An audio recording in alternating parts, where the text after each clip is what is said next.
Bu, saya kan santri. Ada nggak Bu program KLHK yang menyentuh pondok pesantren? Begitu pertanyaannya Bu. Ada nggak kira-kira Bu? Ya, kalau sekolah selama ini sudah terakomodir dalam program Adiwiyata atau Gerakan Peduli dan Budaya Lingkungan Hidup di sekolah. Kalau pesantren sebenarnya bisa kami libatkan tadi dalam program kegiatan yang saya ceritakan tadi untuk bisa kami seleksi untuk bisa tadi menjadi target kelompok yang bisa kami bina dan kami dampingi. Kalau kita Ya, ngomongin SMK ya, SMK Kehutanan yang selama ini dibuka ya, oleh KLHK itu, kan ya, telah berhasil ya menghasilkan anak-anak muda yang sadar terhadap upaya perlindungan lingkungan dan kehutanan. Nah, kira-kira ya. apa sih contoh konkret yang bisa diceritakan, Bu?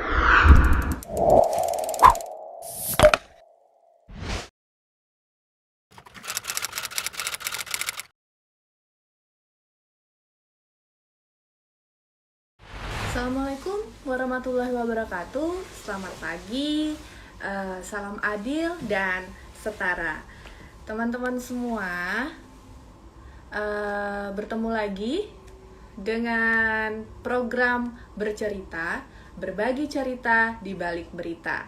Nah, edisi kali ini itu edisi spesial. Kenapa? Karena kali ini berita baru bekerja sama antara Pokja, PUG KLHK, di Asia Foundation, dan tentu saja beritabaru.co.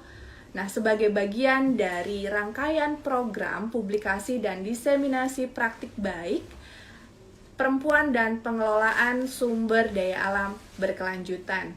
Nah, program ini bertujuan untuk memperluas dampak positif dari praktik baik keterlibatan perempuan dalam pengelolaan sumber daya alam berkelanjutan, membangun kesadaran publik yang lebih luas. Nah, kali ini kita akan berbincang-bincang bersama Ibu Sisilia Sulastri, SH, MSI, terkait upaya untuk mendorong lahirnya generasi muda yang peduli terhadap perlindungan lingkungan hidup dan kehutanan.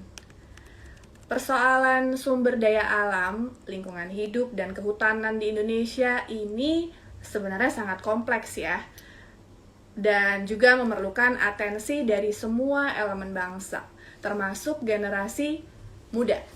Nah, Indonesia membutuhkan generasi penerus dalam pembangunan lingkungan hidup dan kehutanan yang berkelanjutan. Ketika membuka Green Leadership Indonesia pada Mei 2021 lalu, Menteri Lingkungan Hidup dan Kehutanan, Ibu Siti Nurbaya, menegaskan bahwa pemerintah membutuhkan generasi penerus sebagai pengelola lingkungan hidup dan kehutanan di masa yang akan datang, yang tentu saja dibekali oleh pendidikan, pengetahuan, dan kepemimpinan. Ya, sebagai negara yang sedang menikmati bonus demografi, Indonesia memiliki jumlah anak muda yang potensial nih untuk sebagai penggerak perubahan yang cukup signifikan. Berdasarkan statistik ya, dari 270 juta penduduk Indonesia, di mana 50,58%-nya adalah laki-laki dan 49,42%-nya adalah perempuan. Dari jumlah tersebut, sekitar 25,87%-nya adalah generasi milenial dengan rentang usia 24 hingga 39 tahun. Nah, dan 27,94%-nya adalah generasi Z yang berada di rentang usia 8 hingga 23 tahun. Potensi yang dimiliki oleh generasi muda adalah idealisme, mobilitas tinggi dan dinamis, kepedulian dan kesetiakawanan sosial, serta inovatif dan kreatif, dan juga memiliki keberanian serta keterbukaan yang tentu saja dapat dimaksimalkan untuk menjadi penggerak pelestarian sumber daya alam dan lingkungan Indonesia di kedepannya. Untuk mengupas peran generasi muda dalam perlindungan lingkungan hidup dan kehutanan di masa datang, langsung saja nih kita undang narasumber bercerita kali ini, Ibu Sisilia Sulastri, Beliau merupakan Kepala Pusat Pengembangan Generasi Lingkungan Hidup dan Kehutanan, sebuah institusi yang berperan penting terhadap upaya pelibatan generasi muda dalam pengelolaan dan perlindungan lingkungan hidup serta kehutanan secara berkelanjutan. Langsung saja ya kita ajak bergabung Ibu Cecilia Sulastri. Halo. Halo, Assalamualaikum Ibu Sisil. Waalaikumsalam Mbak Reza. Selamat pagi. Assalamualaikum warahmatullahi wabarakatuh. Waalaikumsalam warahmatullahi wabarakatuh. Wah, Bu semangat sekali nih terdengar suaranya, luar biasa. Boleh disapa Sehat, dulu, Mbak. Bu? Alhamdulillah, boleh disapa dulu, Bu, teman-teman berita baru pagi hari ini yang sudah meluangkan waktunya nih untuk dengerin kita ngobrol-ngobrol. Oke.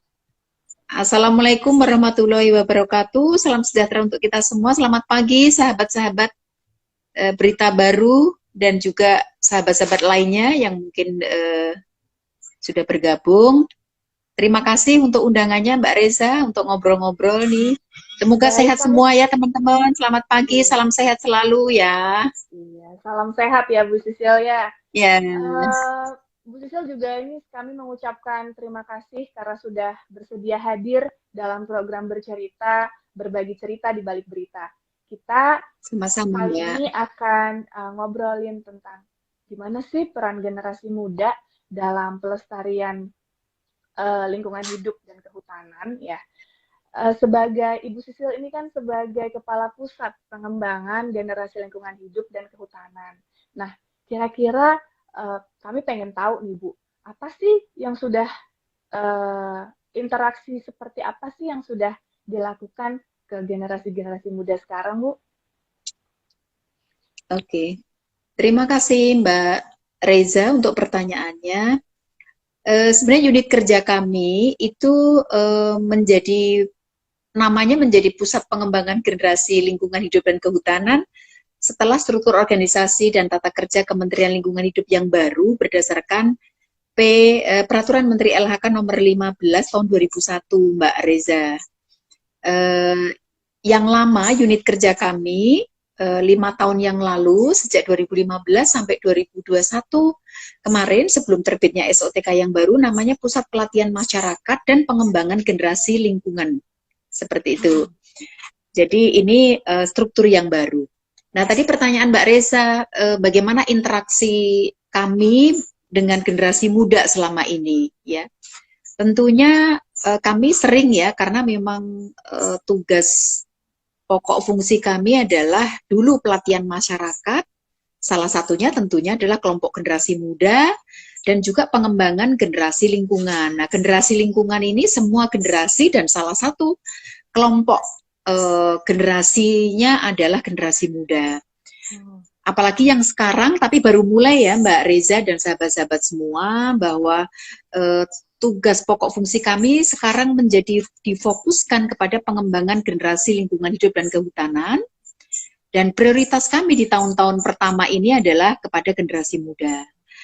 Nah, tentunya selama organisasi yang lama pun kami juga sudah sering berinteraksi dengan generasi muda, ya, yaitu generasi muda yang tergabung di dalam sekolah mulai dari tingkat SD, SMP, SMA maupun sederajat.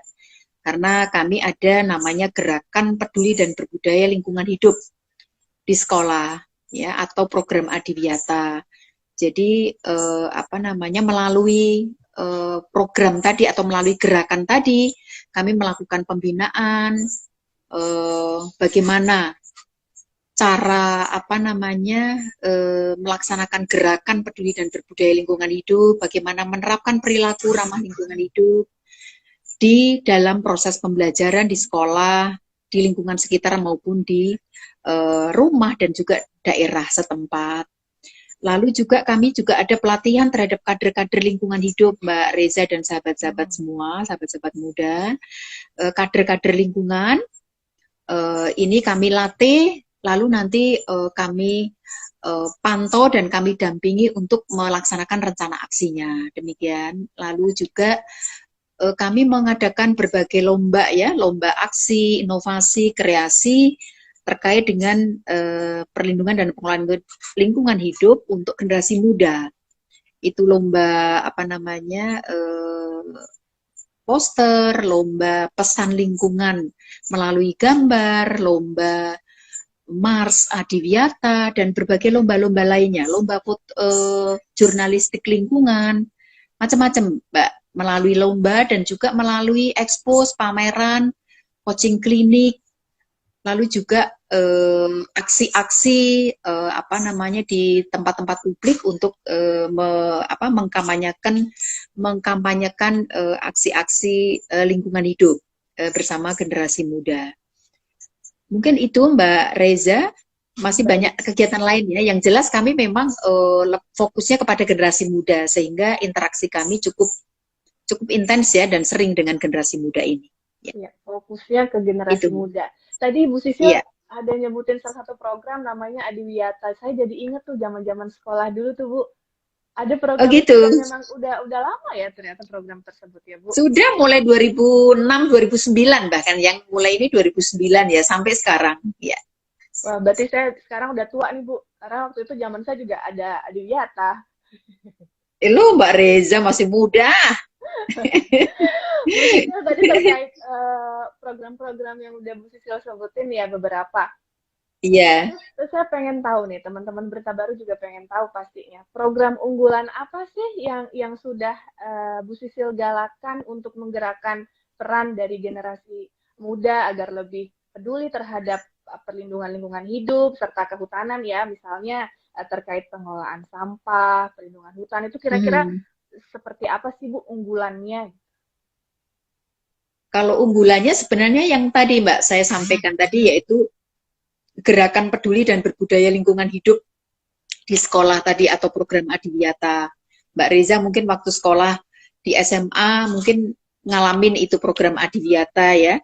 Jadi program Adiwiyata ini kami pemerintah, yaitu Kementerian Lingkungan Hidup dan Kehutanan, itu sebagai coordinating agency bersinergi bekerja sama dengan Kemendikbud, Kementerian Agama, kalau sekarang Kemendikbud dan Ristek ya, Kementerian Agama dan Kementerian Dalam Negeri, itu inti dari kementerian yang bergabung dalam perjanjian kerjasama dan nota kesepahaman. Dan juga kami bermitra juga dengan kementerian lain seperti Kementerian ESDM, Kementerian Kesehatan, perguruan tinggi, dan juga dunia usaha dengan CSR-nya. Kami mendorong gerakan tadi yang melaksanakan adalah sekolah tadi, mulai dari tingkat SD, SMP, SMA. Tentunya semua warga sekolahnya yang dimana mayoritasnya adalah kan generasi muda ya. Itu kami dorong dengan melakukan berbagai pembinaan. Lalu bagi sekolah yang berhasil melaksanakan gerakan, kami akan evaluasi dan kami akan berikan penghargaan, namanya penghargaan Adiwiyata. Nah, penghargaan Adiwiyata itu mulai dari level kabupaten kota yang menyampaikan dengan di SK-kan dengan SK Bupati Wali Kota. Dan di level atasnya adalah sekolah Adiwiyata atau penghargaan sekolah Adiwiyata provinsi itu oleh gubernur. Lalu di tingkat nasional ada penghargaan Adiwiyata nasional dan penghargaan Adiwiyata mandiri, itu di SK-kan dengan SK Menteri Lingkungan Hidup dan Kehutanan. Dan piagamnya ditandatangani selain oleh Menteri Lingkungan Hidup dan Kehutanan, juga oleh Menteri Pendidikan dan Kebudayaan. Nah, tujuannya tadi Mbak Reza dan sahabat-sahabat semua adalah selain tujuannya ada dua gerakan ini, dengan kami mendorong dengan tadi ya, dengan pembinaan, penilaian dan pemberian penghargaan serta pemantauan dan evaluasi. Itu adalah sebentar Mbak, maaf. Adalah dengan tujuannya adalah untuk mewujudkan generasi muda, warga sekolah khususnya generasi muda, yaitu peserta didik atau siswa sekolah tadi, menjadi peduli dan berbudaya lingkungan hidup. Ya, menjadi generasi muda yang peduli dan berbudaya lingkungan hidup. Lalu yang kedua, kalau mereka warga sekolah, siswanya sudah peduli dan berbudaya lingkungan hidup, tentunya kualitas lingkungan hidup di sekolah kan akan meningkat, sampahnya akan berkurang, kebersihannya akan terjaga, akan rindang, penghijauannya akan rindang, lalu konservasi airnya, kegiatan konservasinya akan jalan, hemat air, hemat listrik, dan sebagainya. Nah, itu tujuan dari gerakan itu bukan semata-mata memberikan penghargaan, tapi mendorong gerakan tadi, gerakan peduli dan berbudaya lingkungan hidup oleh warga sekolah.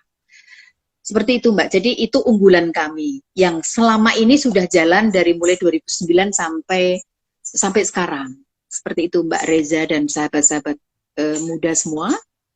Baik, Bu Sisil, tadi beberapa kali juga sudah diterangkan mengenai gerakan peduli dan berbudaya lingkungan hidup ya. Itu salah satu program yang diunggulkan. Nah, menarik nih Bu, ada kata berbudaya lingkungan hidup. Itu mungkin bisa dijelaskan, Bu. Maksudnya gimana sih berbudaya lingkungan hidup itu? Berbudaya lingkungan hidup itu berarti berperilaku everyday-nya itu sudah peduli dan berbudaya lingkungan hidup. Nah, peduli dan berbudaya lingkungan hidup itu setiap harinya sudah berperilaku menerapkan perilaku ramah terhadap lingkungan hidup, yaitu dengan menjaga kebersihan, fungsi sanitasi dan drainase di sekolah, lingkungan sekitar ya, dan tentunya di rumah juga akan terikut ya. Lalu yang kedua dengan memilah dan menempatkan sampah pada tempatnya dan mengelola sampah dengan 3R.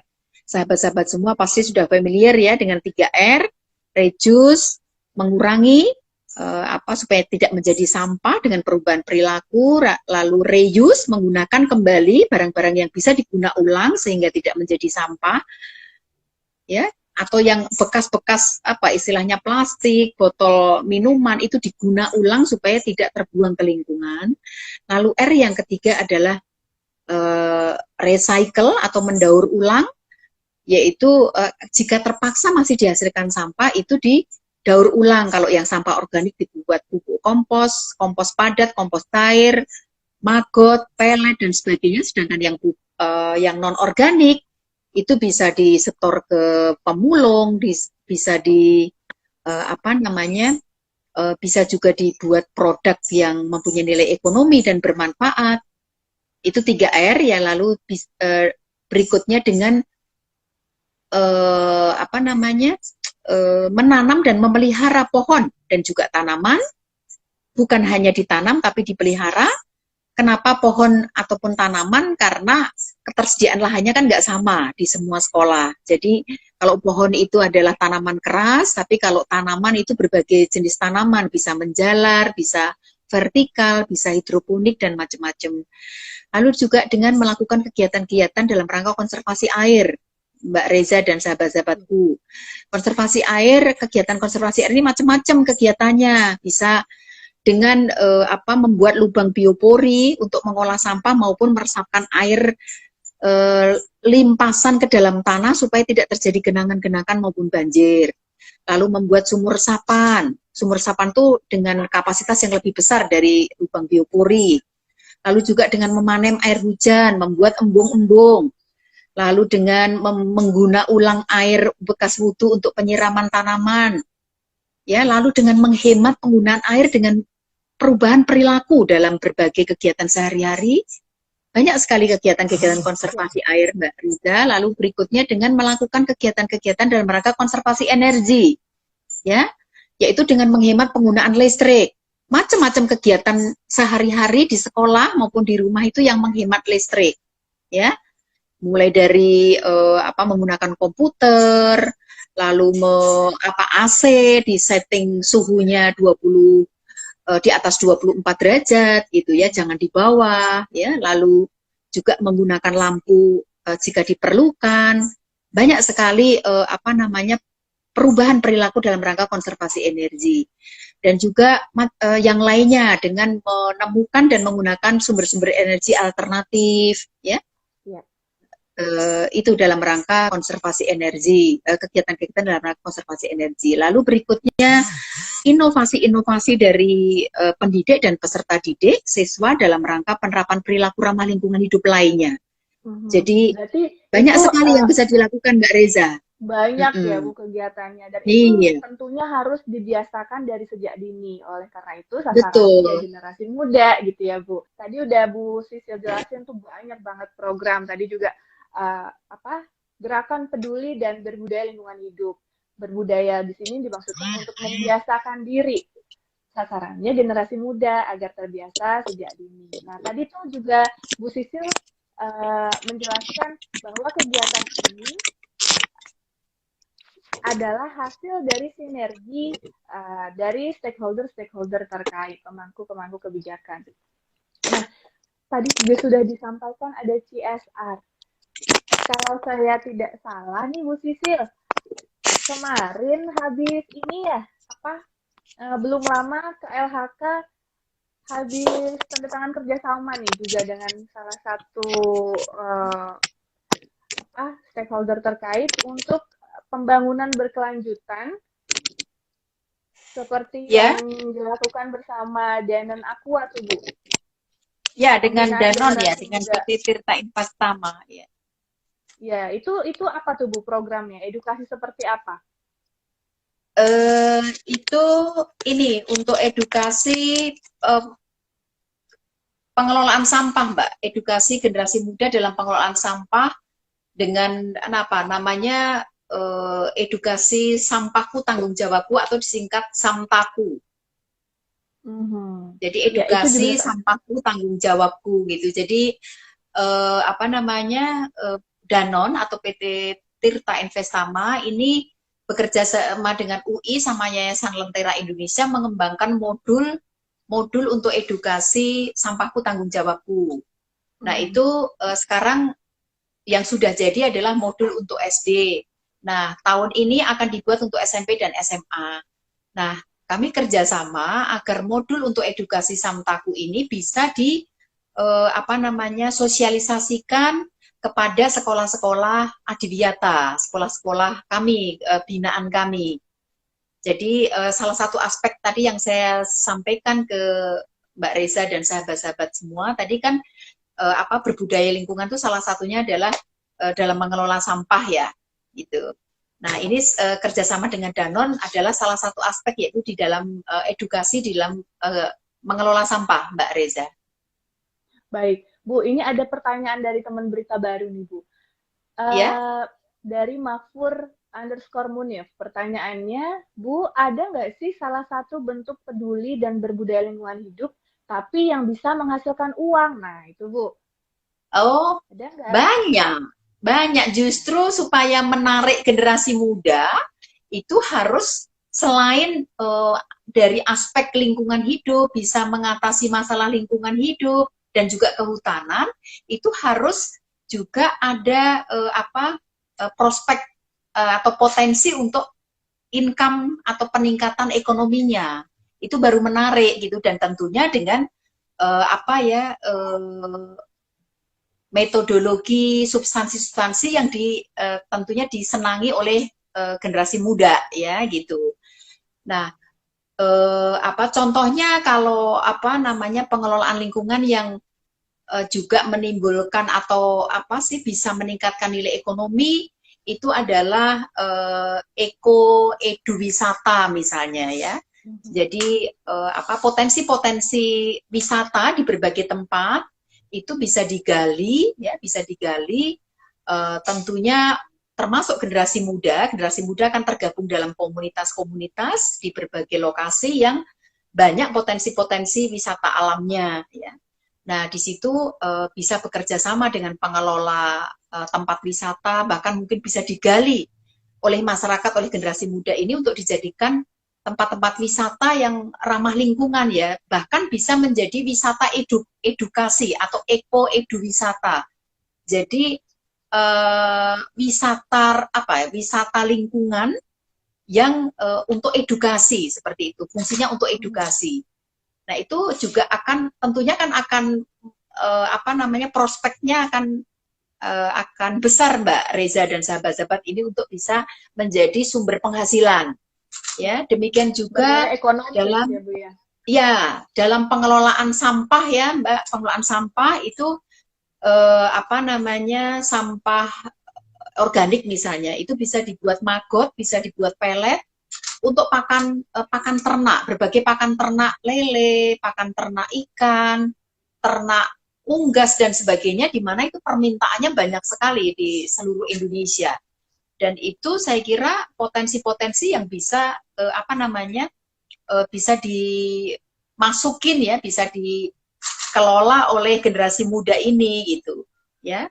Baik teknis membuat magotnya, nanti dengan teknis kampanyenya melalui berbagai media sosial gitu ya, itu bisa di apa namanya, menjadi peluang-peluang ekonomi gitu bagi masyarakat dan khususnya generasi muda, Mbak Reza. Ya. Baik, terima kasih Bu Sisil jawabannya. Itu tadi salah satu pertanyaan Ya. dari teman Berita Baru. Nih, Menteri Lingkungan Hidup Ibu Siti Nurbaya itu kan juga pernah tuh Bu menegaskan bahwa keberlanjutan lingkungan hidup dan kehutanan ini sangat membutuhkan peran serta generasi muda.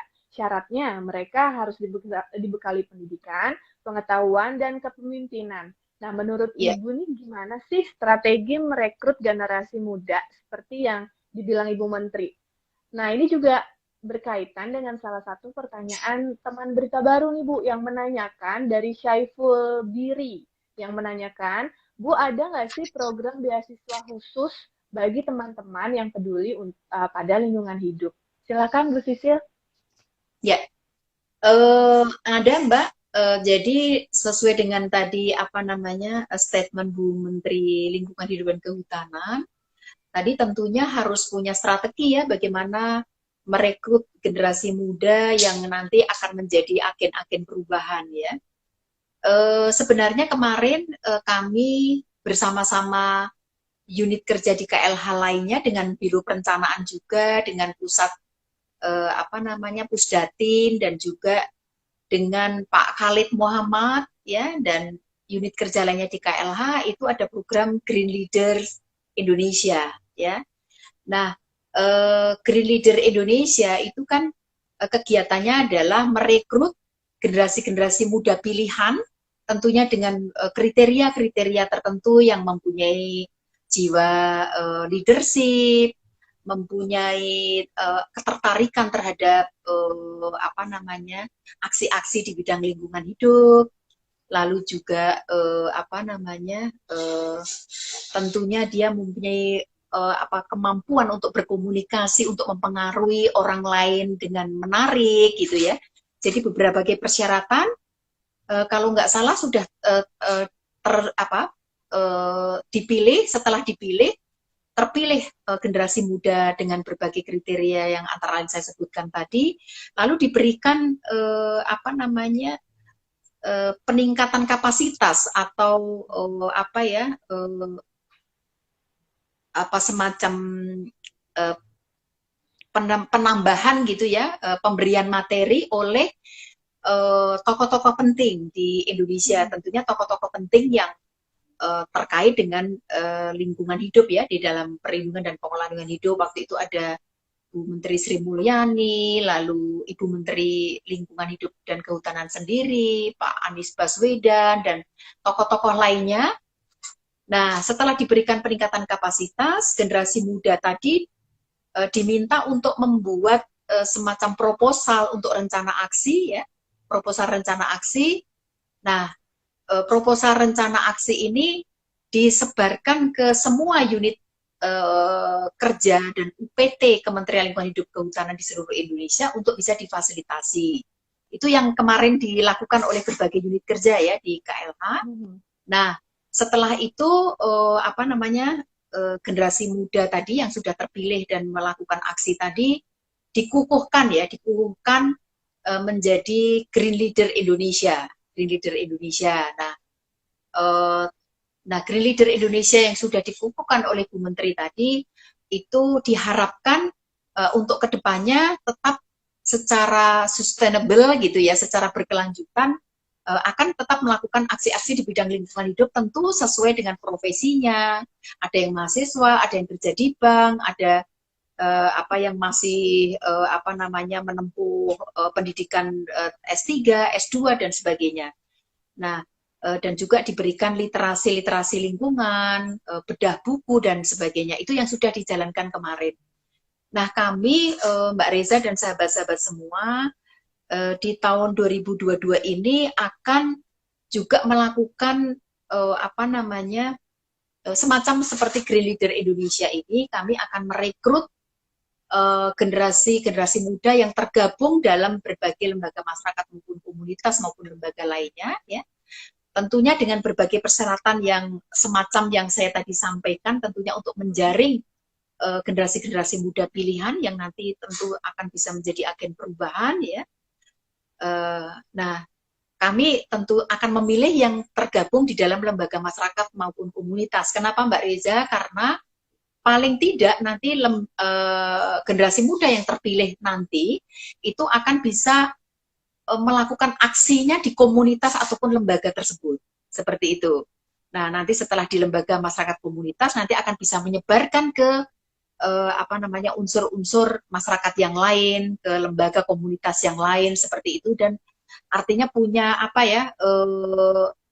lembaga, punya komunitas ini akan lebih gampang untuk menggerakkannya. Nah, untuk kegiatannya seperti apa saja, tentunya kegiatannya adalah peningkatan kapasitas. Kami akan lakukan BIMTEK, bimbingan teknis.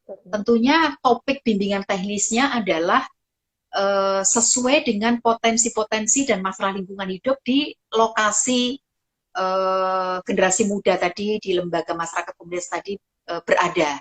Itu potensi-potensi lingkungan hidupnya apa, masalah-masalahnya apa. Nah, itu nanti akan kami tentukan topiknya, ya, lalu kita akan tingkatkan kapasitasnya BIMTEK. Lalu setelah kami BIMTEK, Mbak Reza dan sahabat-sahabat semua, itu di ujung BIMTEK-nya akan menyusun rencana aksi. Nah, setelah pasca BIMTEK itu akan kami dampingi, akan kami lakukan penyuluhan via medsos, via WA, ke lapangan, ya, untuk menerapkan rencana aksinya tadi. Nah, selain itu juga kami akan yang peserta BIMTEK yang terbaik itu akan kami bentuk, kukuhkan menjadi kader lingkungan. Nah, itu lalu nanti kami akan mengadakan berbagai lomba untuk mendorong tadi generasi-generasi muda alumni BIMTEK tadi untuk termotivasi terus untuk melaksanakan rencana aksinya secara berkesinambungan. Itu akan kami adakan berbagai lomba, aksi, inovasi, ya, kreasi terkait dengan rencana aksinya tadi. Bagaimana sih? Mungkin nanti kriteria-kriterianya apa? Nah, itu akan kami adakan lomba untuk memotivasi itu. Jadi supaya keberlanjutannya itu terjaga, seperti itu, Mbak. Jadi dan juga kami akan teruskan untuk memberikan literasi lingkungan untuk generasi muda ini di tahun 2022 mungkin 100.000 generasi muda yang akan kami berikan pemahaman melalui forum literasi lingkungan. Itu Mbak Reza. Baik Bu, kita masih ngobrolin tentang generasi muda nih Bu ya, sebagai agent of change tadi. Sebenarnya penasaran aja sih nih Bu, berdasarkan pengalaman Bu Sisil nih, persentase generasi muda yang terlibat dalam perlindungan lingkungan hidup dan kehutanan selama ini itu lebih didominasi oleh laki-laki atau perempuan, Bu? Atau malah justru seimbang? Kalau saya lihat sih hampir sama kayak proporsi penduduk tadi ya yang Mbak Reza sampaikan. Lebih sedikit, lebih banyak prianya, lebih sedikit ya. Tetapi tidak banyak ya, tidak banyak. Jadi hampir seimbang tapi lebih sedikit, lebih banyak prianya. Seperti itu Mbak. Ya. Berarti lebih sedikit inilah Bu ya, beda tipis ya Bu ya. Iya, beda tipis aja. Iya. Bu, dari teman-teman Berita Baru ini kan ini ya sudah mencari data nih. Hasilnya itu BPS mencatat penduduk Indonesia sebesar 270 juta jiwa ya, di mana 25,87%-nya itu generasi milenial dan 27,94%-nya itu generasi Z. Nah, di antara generasi milenial dan generasi Z, ini manakah yang menurut Bu Sisil tuh paling potensial gitu untuk dilibatkan dalam upaya perlindungan lingkungan hidup dan kehutanan? Kalau apa ya, berdasarkan pengalaman kami selama ini, Mbak Reza dan sahabat-sahabat semua, itu dalam mendorong gerakan peduli dan berbudaya lingkungan hidup di sekolah. Tadi usia mereka kan sebenarnya SD, sebenarnya harusnya mulai dari TK, tapi kami belum mulai ke TK-nya, tapi SD, SMP, SMA itu kan sebenarnya generasi Z ya, generasi Z. Itu saya kira juga sangat potensial karena menanamkan nilai-nilai kehidupan termasuk bagaimana menjaga lingkungan hidup itu kan sebenarnya di usia-usia emas ya, di usia-usia emas yaitu usia TK, SD ya, dan SMP, SMA itu masih bisa kita bentuk gitu ya perilakunya ya untuk bisa peduli dan berbudaya lingkungan hidup ya. Saya kira untuk SMP, SD, bahkan SD, SMP, SMA itu juga sangat potensial ya untuk kita dorong mereka untuk bisa berpartisipasi nyata di dalam menjaga lingkungan itu sangat potensial. Kalau yang generasi milenial itu juga mungkin sangat potensial juga, tapi mungkin sudah kepada kepada nilai ekonomi ya, Mbak ya. Kalau yang generasi milenial itu sudah dipluskan dengan bagaimana pendekatan ekonominya gitu ya, bukan hanya pendekatan lingkungan ya, tentunya dengan pendekatan generasi muda, tapi juga plus untuk ekonominya seperti itu. Bahkan tahun ini kami ingin menyentuh dan ingin menyentuh untuk kepada green campus ya, maksudnya usia-usia yang milenial ini ingin kami fokus juga, ingin kami fokus selain yang tadi yang generasi Z ya. Jadi sama-sama Mbak potensial untuk digarap dua-duanya ya, Mbak Reza dan sahabat-sahabat semua. Ya, terkait tadi tuh Bu, Green Campus, saya jadi ingat tuh salah satu program di kampus saya dulu tuh Bu. Mereka jadinya programnya membiasakan. Mbak Reza kuliah di mana Mbak? Saya di UNY kemarin Bu. Oke. Ya, di UNY sudah menerapkan Green Campus, jadi mereka paperless karena mengurangi penebangan hutan tuh Bu. Ya, itu bagus juga sih. Bu, ini ada pertanyaan dari teman berita baru nih Bu. Ada testimoni ternyata dari Adira Viva. Bu, kami sudah menggalang pengelolaan sampah di lingkungan kami. Kami juga sudah memiliki bank sampah yang mandiri. Apakah ada pendampingan dan pelatihan yang secara khusus dikelola oleh KLHK? Monggo, Bu Sisil. Iya. Gini. Seperti yang siapa tadi ditanyakan oleh siapa Mbak Reza? Yang mana Bu? Yang barusan? Oh, yang barusan ini dari Adira Viva. Adira ya, Adira dia sudah ada bank sampah ya di masyarakat ya, di kelompok-kelompok masyarakat di Tapak. Saya kira kalau KLH ini kan sebenarnya instansi pemerintah pusat ya, Mbak Reza ya.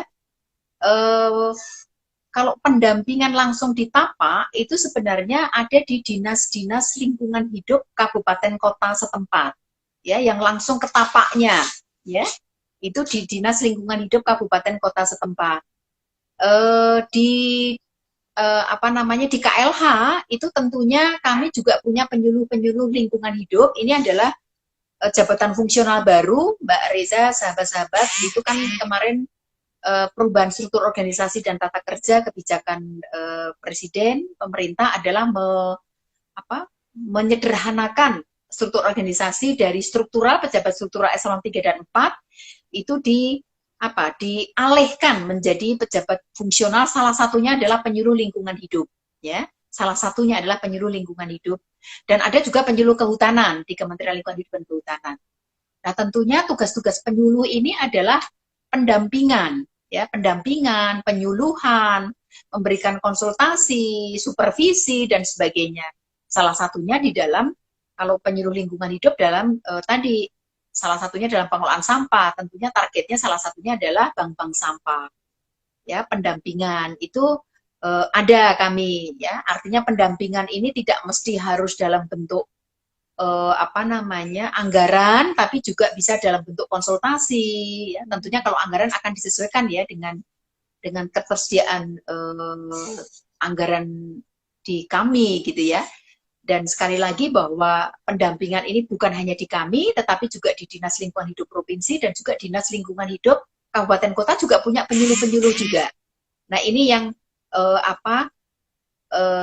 bisa dikoordinasikan, bisa ditanyakan kepada DLH setempat agar secara mobilitasnya tidak terlalu jauh, itu bisa. Itu tentunya akan lebih aksesnya akan lebih mudah di Dinas Lingkungan Hidup kota setempat ya. Kalau Bekasi di Dinas Lingkungan Hidup, kalau dia di wilayah lokasinya di Kabupaten Bekasi ke DLH Kabupaten Bekasi.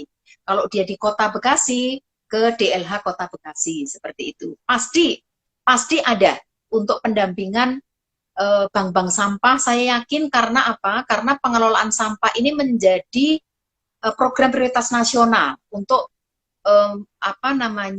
mendukung pencapaian kebijakan strategi nasional dan juga strategi daerah dalam pengelolaan sampah, yaitu pengurangan sampah yang 30% dan penanganan sampah yang 70% di tahun 2030.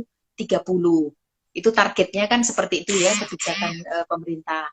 Dan ditindaklanjuti dengan kebijakan-kebijakan di daerah, provinsi maupun kabupaten kota. Saya kira itu Mbak Reza.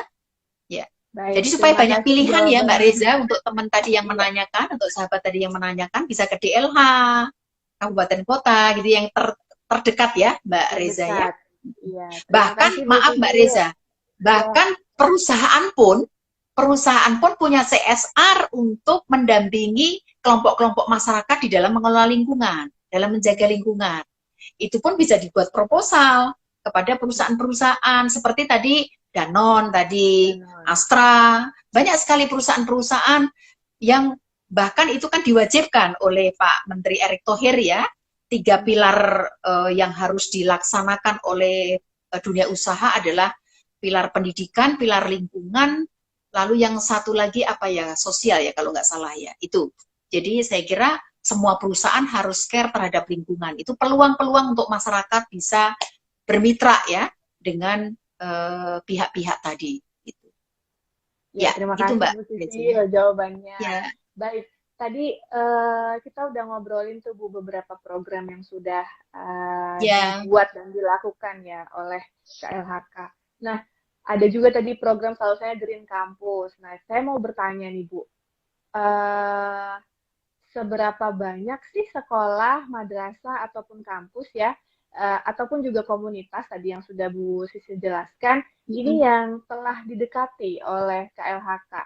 Apakah tadi sudah ada tuh Bu Sisi jelaskan pembuatan modul ya Bu ya? Yang ingin saya tanyakan kalau untuk kurikulumnya apakah juga ada rencana atau sudah dikembangkan Bu, khusus terkait perlindungan lingkungan hidup dan kehutanan ini? Kalau kurikulumnya Mbak Reza dan sahabat-sahabatku itu di dalam tadi gerakan peduli dan berbudaya lingkungan hidup di sekolah, itu kan kami tim ya antara KLHK, Kemendikbud, Ristek, Kementerian Agama dan Kemendagri itu di dalam pelaksanaan gerakan itu kan ada 3 tahapan, yaitu perencanaan gerakan, nyusun rencana gerakannya berdasarkan potensi masalah lingkungan hidup sekolah, masyarakat sekitar dan daerah. Ya, lalu nanti dibuat rencana kegiatannya dengan format-format yang sudah ada di dalam guidance gitu ya. Lalu nanti kedua adalah pelaksanaannya. Nah, pelaksanaan itu salah satunya di dalam proses pembelajaran. Nah, proses pembelajaran ini kan baik mata pelajaran, ekstrakurikuler, dan juga pembiasaan diri ya Mbak Reza ya. Nah, di dalam pelaksanaan kurikulum ini, dalam proses pembelajaran, itu lingkungan hidup itu diintegrasikan ke dalam kurikulum. Jadi tidak ada khusus kurikulum lingkungan itu. Berarti tidak ada, kurikulumnya belum ada ya Bu. Tapi mewarnai. Jadi artinya kurikulum, pelaksanaan kurikulum pembelajaran ini mengintegrasikan penerapan perilaku ramah lingkungan hidup. Bahkan kami sudah membuat guidance-nya bagaimana sih cara mengintegrasikan itu ke dalam proses pembelajaran, ke dalam kurikulum. Kalau guru mau ngajar itu kan nyusun rencana pelaksanaan pembelajaran. Nah, itu bagaimana sih nyusun dokumennya? materi-materi lingkungan apa saja yang bisa diintegrasikan gitu ya, itu kami punya guidance-nya. Jadi itu guidance untuk guru bagaimana nanti menyusun rencana pelaksanaan pembelajaran yang mengintegrasikan penerapan perilaku ramah lingkungan hidup itu. Demikian juga dalam beberapa pelaksanaan ekstra ekskul ya, seperti pramuka, lalu bina cinta alam, lalu apalagi ya, banyak ekstrakurikuler yang bisa dimanfaatkan, didaya gunakan untuk penerapan perilaku ramah lingkungan hidup ini di sekolah. Demikian juga pembiasaan-pembiasaan diri ya, baik yang terencana maupun tidak ya. Jumat bersih, lalu lihat sampah ambil, apa macam-macam ya, itu pembiasaan diri. Jadi kurikulumnya kami mewarnai atau diintegrasikan di dalam kurikulum. Sedangkan modul-modul itu yang harus kami akan mulai ya, meskipun sudah Mbak Reza tadi yang kerjasama dengan Danon tadi untuk pengelolaan sampah itu sudah dikembangkan modul-modul ya. Nah nanti untuk yang lain misalnya konservasi energi, konservasi air, nah itu akan kami kembangkan modul-modul itu dengan kerjasama tadi dengan dunia usaha maupun juga dengan dana APBN kami gitu ya. Dan juga dengan mitra-mitra lainnya akan kami kembangkan modul-modul, baik itu modul untuk guru maupun untuk siswa ya. Artinya pembelajaran ini supaya menyenangkan, gampang diingat dan gampang dilaksanakan itu kan harus dengan modul-modul yang menarik gitu ya. Nah itu yang sedang dan akan kami kembangkan. Tapi kalau kurikulumnya tadi adalah, kalau KLHK kan nggak bisa buat kurikulum, tetapi mengintegrasikan, insert, mewarnai ke dalam kurikulum yang sudah ada. Itu kemenangannya Kemendikbudristek, Mbak Reza. Dan apakah sudah dilakukan Bu sejauh ini? Oleh sekolah? Mengintegrasikan. Sudah, Mbak, sudah. Justru itu yang menjadi salah satu penilaian, indikator penilaian di dalam pemberian penghargaan Adiwiyata tadi, Mbak. Oke. Sudah, ya. Bu, untuk mengapresiasi peran serta generasi muda dalam upaya yang sudah dilakukan KLHK itu, dan juga menyiapkan skema insentif bagi mereka nih, kira-kira apa saja sih bentuknya, berupa beasiswa atau dukungan program gitu? Tadi kan juga sudah disampaikan ya Bu ya, terkait program-program. Ada lagi nggak Bu program lainnya? Ya, kalau mekanisme insentif ya, selama ini kalau kalau yang gerakan peduli dan budaya lingkungan hidup tadi kan dengan penghargaan ya, Nah penghargaan itu sebenarnya bukan hanya berbentuk piagam atau piala, bisa juga penghargaan ini berupa bantuan anggaran atau sarana prasarana yang lainnya, tetapi itu tentunya disesuaikan dengan ketersediaan sumber daya yang ada ya. Di daerah itu berbagai daerah juga memberikan bantuan insentif bagi sekolah-sekolah yang sudah mencapai level tertentu, misalnya sudah mendapatkan penghargaan Adiwiyata provinsi, misalnya di suatu provinsi dia akan diberikan insentif berupa dana pembinaan sekian gitu ya. Itu tidak semua daerah seperti itu, tapi tergantung dari ketersediaan anggaran yang ada. Demikian juga dengan bantuan-bantuan sarana prasarana di dalam pengelolaan lingkungan di sekolah, gitu ya. Itu juga sudah ada. Nah, untuk ke depan, Mbak, khususnya di Pusat Pengembangan Generasi Lingkungan, tadi selain yang selama ini sudah kami lakukan, yaitu dengan berbagai lomba tadi ya, dengan berbagai lomba yang sudah saya sampaikan, itu tentu ada hadiahnya ya, hadiah pertama, kedua, ketiga gitu ya. Itu selama ini kami juga sudah melaksanakan program ini, Mbak, Gemilang, mendorong atau membina Gemilang, gerakan generasi muda bela lingkungan lah gitu ya. Jadi kami menseleksi dengan sistem wanted seperti kayak lomba gitu ya, dengan kriteria-kriteria tertentu. Kami akan memilih lembaga masyarakat komunitas yang memenuhi kriteria tadi. Setelah terpilih, itu akan kami fasilitasi di dalam menyusun rencana aksi, ya, menyusun rencana aksi dengan kriteria-kriteria tertentu agar tujuannya rencana aksi ini nanti bisa berkesinambungan, bisa betul-betul membantu permasalahan lingkungan hidup, mengembangkan potensi lingkungan hidup setempat, gitu ya, dan bisa melibatkan sebanyak mungkin unsur warga masyarakat, gitu ya, dan berbagai pihak lain. Nah, itu kami fasilitasi, lalu kami dampingi di dalam pelaksanaannya, tentunya termasuk anggaran, sumber narasumber dan sebagainya, kami dampingi untuk pelaksanaannya, ya. Lalu juga nanti di dalam pemantauan evaluasinya, itu yang sudah kami lakukan seperti itu. Jadi kalau dibilang tadi insentifnya adalah dana, selama ini dana dan juga asistensi gitu ya di dalam pelaksanaan rencana aksi. Hanya untuk tahun ke depan berikutnya itu mekanismenya agak sedikit kami rubah ya, karena dengan adanya fungsional penyuluh lingkungan hidup itu harus kami pikirkan pekerjaan ataupun kegiatan yang bisa mengakomodir angka kredit atau angka kredit untuk penyuluh lingkungan hidup kami gitu ya.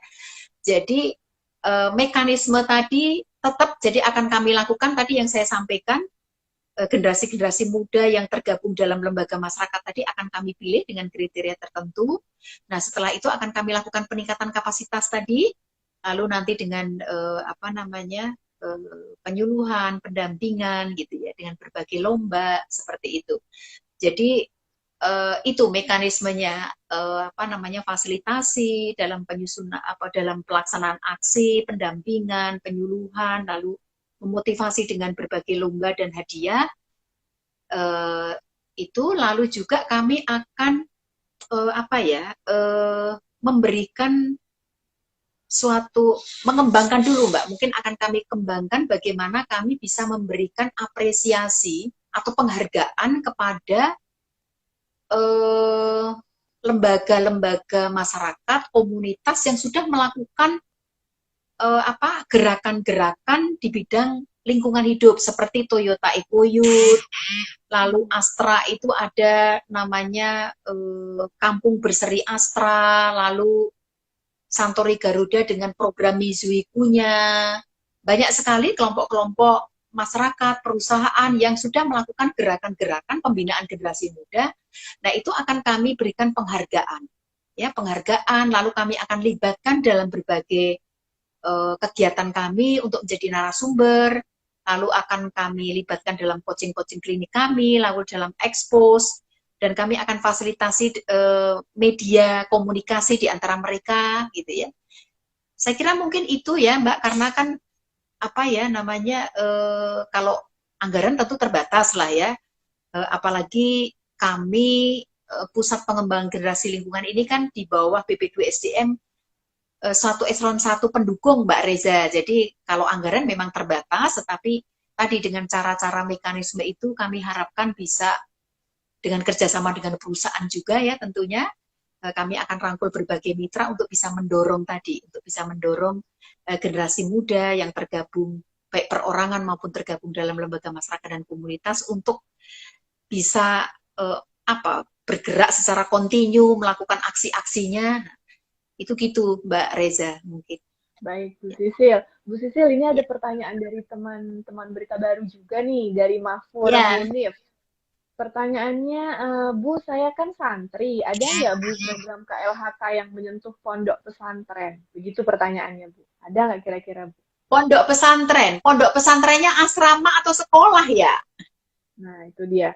Pondok pesantrennya asrama atau sekolah, Mas Mahfur? Kalau sekolah selama ini sudah terakomodir dalam program Adiwiyata atau Gerakan Peduli dan Budaya Lingkungan Hidup di sekolah.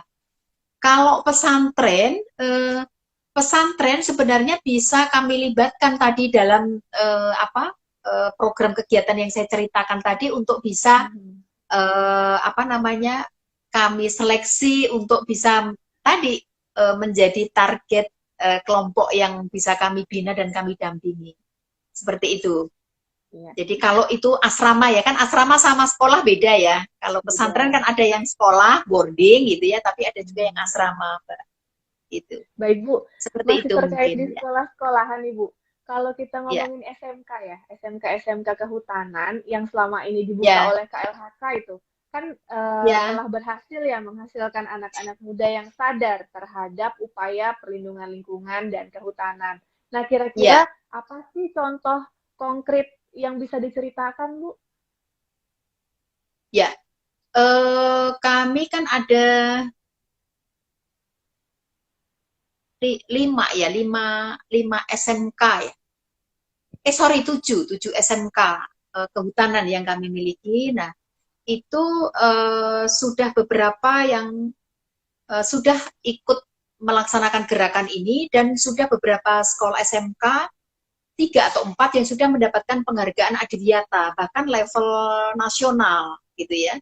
Jadi apa namanya dan di dalam pelaksanaan kurikulum mereka pun itu juga sudah tadi sudah mengintegrasikan penerapan perilaku ramah lingkungan hidup selain tentunya dengan kurikulum intinya ya yaitu di bidang kehutanan itu sudah Mbak. Jadi sama dengan sekolah lainnya juga di dalam pelaksanaan gerakan tadi yang meliputi tadi apa menjaga kebersihan, fungsi sanitasi drainase, lalu juga mengelola sampah, memilah dan menempatkan sampah pada tempatnya, menanam dan memelihara pohon. Itu sudah dilakukan oleh anak-anak SMK ini. Itu sudah dilakukan dengan buktinya adalah mereka sudah beberapa sudah menjadi sekolah adiwiyata. Tentunya kan sudah diterapkan ya seperti itu. Itu. Ya. Baik. Bu, sepanjang pengalaman Bu Sisil nih dalam mengurus Ya. generasi muda ya khususnya, apakah di Mm-mm. Indonesia ini sudah pernah melahirkan aktivis, Bu? Aktivis muda ya, yang peduli Ya. terhadap lingkungannya. Misalnya kalau di Swedia itu ada Greta Thunberg. Kalau di Indonesia tuh ada Ya. nggak sih, Bu? Kalau di Indonesia sebenarnya potensinya banyak ya Mbak. Dengan yang Green Leader Indonesia itu saya lihat anaknya pinter-pinter sekali ya. Pinter-pinter hanya memang kalau sekelas Greta Thunberg itu yang sudah apa secara dunia dikenal gitu ya di dalam apa namanya kampanyenya untuk perubahan iklim dan juga untuk pemanasan global. Di Indonesia ada Mbak Reza sama sahabat-sahabat semua kalau mengikuti pemberitaan akhir-akhir ini ada yang apa sih namanya 12 tahun usianya yang dari Gresik ya. Namanya siapa ya? Coba. Namanya saya agak lupa Mbak. Namanya Wah, saya juga belum tahu tuh, Bu. Coba saya cari tahu juga. namanya Aezina Azahra Akilani ya, panggilannya Nina ya. Oh. Itu yang ini loh dengan adanya impor sampah Mbak Reza dan sahabat-sahabatku semua dengan impor sampah yang bertubi-tubi terjadi di Indonesia di daerah-daerah di pulau-pulau kita gitu ya bahkan di Pelabuhan Tanjung Priok pun ada ya impor sampah itu dan juga di daerah tempat tinggalnya si Nina ini gitu ya dan dia dengan beraninya menyuratin duta besar Jerman ya duta besar Jerman duta besar Australia bahkan diundang ya oleh duta besar tersebut untuk apa menyampaikan mempresentasikan apa namanya keinginannya suratnya itu maksudnya apa lalu keinginannya apa gitu ya dan direspon oleh duta besar itu ya dan itu diikuti lagi dengan surat-surat berikutnya ke dubes Australia dubes Inggris ya dan lain sebagainya dan dia bahkan mendirikan apa semacam seperti museum gitu ya di tempat tinggalnya di Gresik itu museum di dalam pengelolaan sampah ini dengan memamerkan gitu ya mengekspos sampah-sampah yang diimpor oleh negara-negara yang saya sebutkan tadi negara Eropa Jerman ya negara-negara Australia lalu negara-negara Eropa lainnya Inggris Jerman dan sebagainya itu ke Indonesia jadi semacam museum untuk edukasi sebenarnya bahwa kita ini masyarakat Indonesia nggak ingin loh ada impor limbah gitu ya ke kita gitu ya itu saya kira apa namanya bahkan sudah Nina ini kemarin sudah bicara juga di forum apa Mbak yang kemarin di Yang terakhir forum pengendalian perubahan iklim tuh apa ya kemarin tuh, kok jadi lupa saya.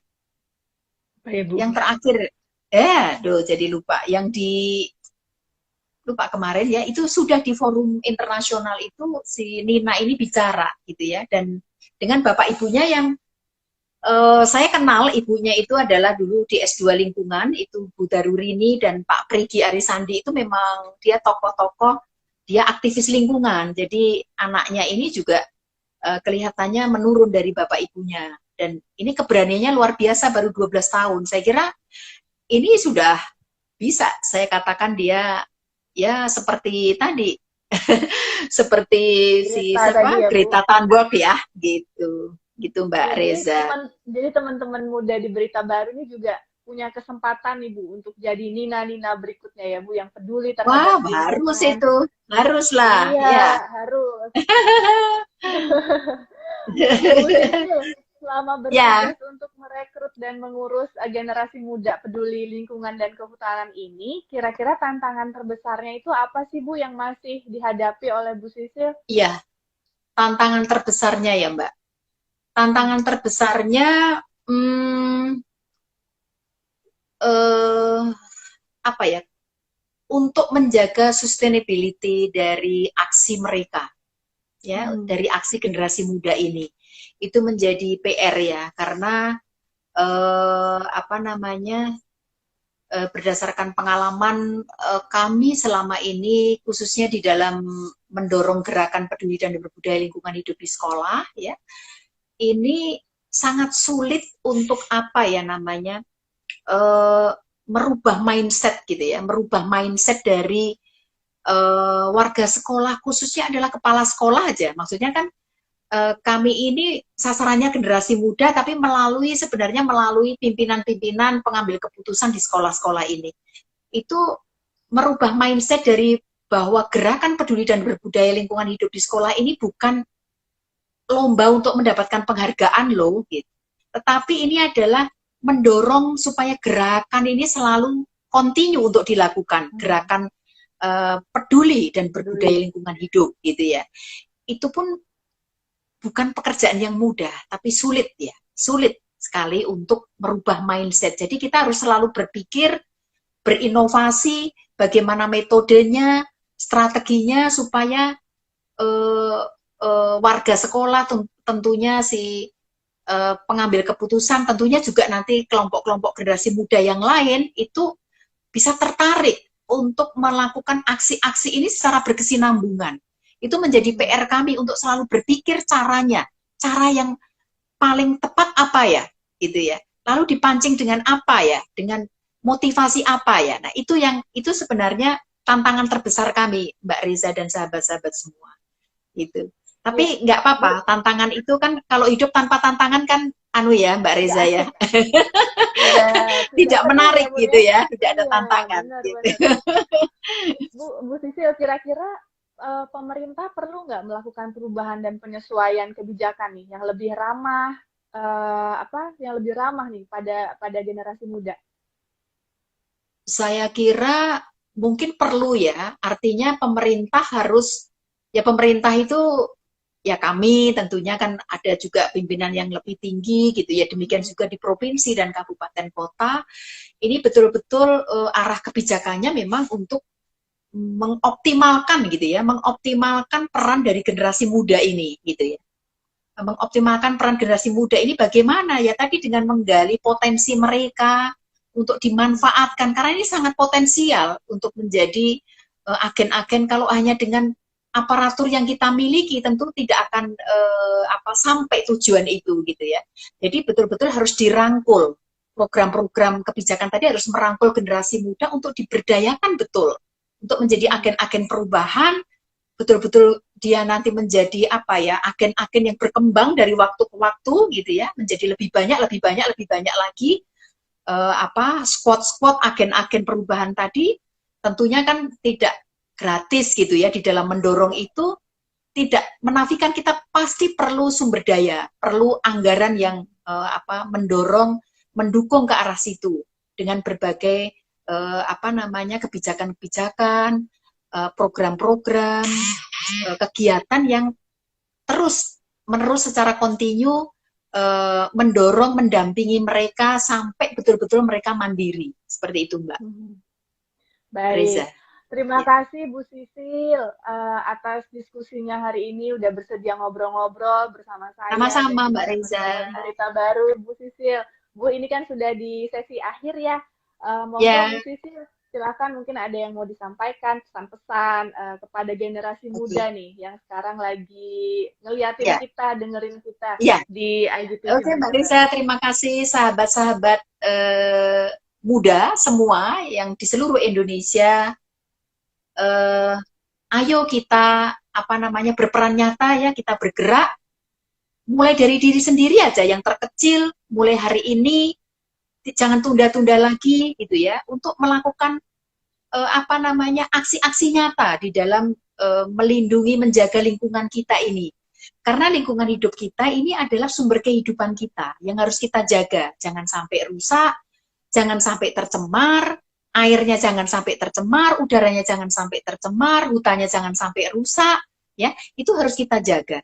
Tentunya dengan yang teman-teman sahabat senangin aja, mau dengan kampanye, mau dengan memilah sampah, menempatkan pada tempatnya, mengurangi sampah, dengan merubah perilaku dalam menghemat listrik, apapun yang bisa sahabat-sahabat muda lakukan, ayo mulai lakukan, dan terus, artinya meskipun kecil dilakukan secara kontinu, itu akan memberikan kontribusi yang besar untuk bumi ini, untuk menjaga bumi ini.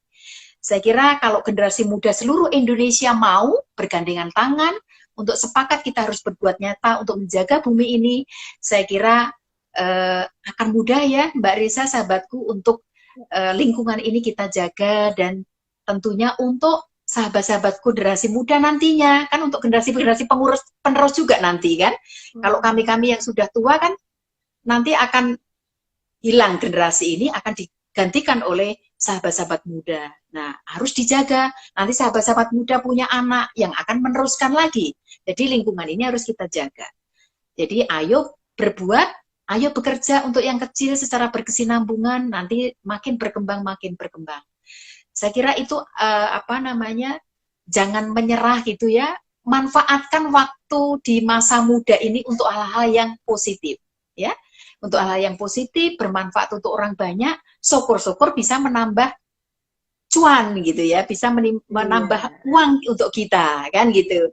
Saya kira banyak sekali yang bisa kita gali. Terima kasih dan salam sehat dan salam lestari untuk generasi dan sahabat-sahabat di sini. Yang pasti Bu Sisil ya, KLHK ini akan terus memberi ruang bagi generasi muda tentunya untuk berpartisipasi aktif nih dalam perumusan kebijakan pemulihan dan pelestarian lingkungan hidup di Indonesia. Karena masa depan lingkungan hidup di Indonesia ada pada generasi muda. Terima kasih Bu Sisil. Sama-sama Mbak Reza. Ya, sama-sama. Kepada Ibu Sisilia Sulastri, Kepala Pusat Pengembangan Generasi Lingkungan Hidup dan Kehutanan pada Kementerian LHK Republik Indonesia. Terima kasih juga kami sampaikan kepada tim Pokja PUG KLHK di Asia Foundation dan segenap kru dari beritabaru.co yang telah bekerja keras untuk mensukseskan program bercerita edisi spesial pada pagi hari ini. Selanjutnya, tayangan ini akan diunggah di kanal YouTube beritabaru.co. Jangan lupa subscribe, like, dan share agar manfaatnya bisa disebar semakin luas pada halayak. Yuk kita peduli lingkungan dan berbudaya lingkungan juga. Terima kasih. Assalamualaikum warahmatullahi wabarakatuh. Salam adil dan Waalaikumsalam warahmatullahi wabarakatuh.